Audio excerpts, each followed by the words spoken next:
Kalista. The Spear of Vengeance. In life, Kalista was a proud general, niece to the king of an empire that none now recall. She lived by a strict code of honor, serving the throne with utmost loyalty. The king had many enemies, and when they sent an assassin to slay him, it was Kalista's vigilance that averted disaster. But in saving the king, she damned the one he loved most. The assassin's deflected blade was envenomed, and sliced the arm of the queen. The greatest priests and surgeons were summoned, but none could draw the poison from her body.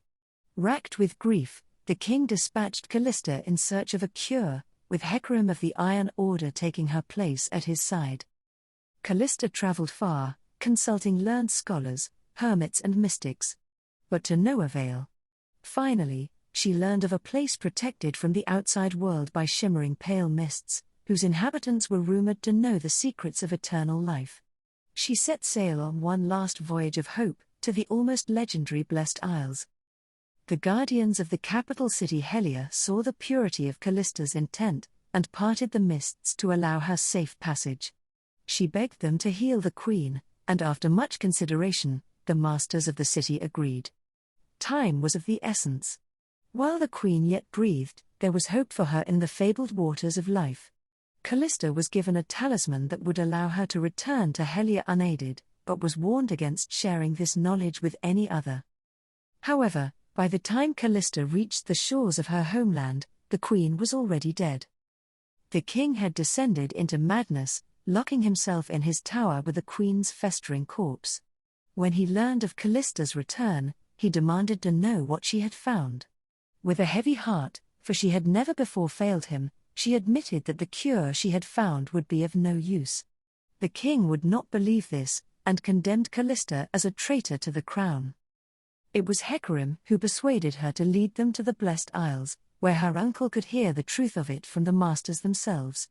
Then, perhaps, he would find peace, even if only in accepting that the queen was gone, and allowing her to be laid to rest. Hesitantly, Kalista agreed. And so the king set out with a flotilla of his fastest ships, and cried out in joy as the glittering city of Helia was revealed to him.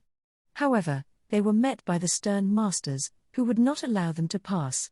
Death, they insisted, was final. To cheat it would be to break the natural order of the world. The king flew into a fevered rage, and commanded Kalista to slay any who opposed them.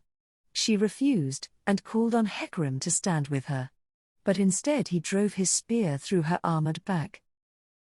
The Iron Order joined him in this treachery, piercing Kalista's body a dozen times more as she fell. A brutal melee erupted, with those devoted to Kalista fighting desperately against Hecarim's knights, but their numbers were too few. As Kalista's life faded, and she watched her warriors die, swearing vengeance with her final breath. When next Kalista opened her eyes, they were filled with the dark power of unnatural magic. She had no idea what had transpired, but the city of Helia had been transformed into a twisted mockery of its former beauty. Indeed, the entirety of the Blessed Isles was now a place of shadow and darkness, filled with howling spirits trapped for all eternity in the nightmare of undeath.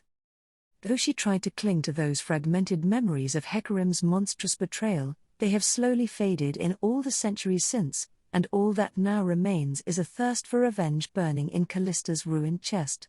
She has become a spectre, a figure of macabre folklore, often invoked by those who have suffered similar treacheries.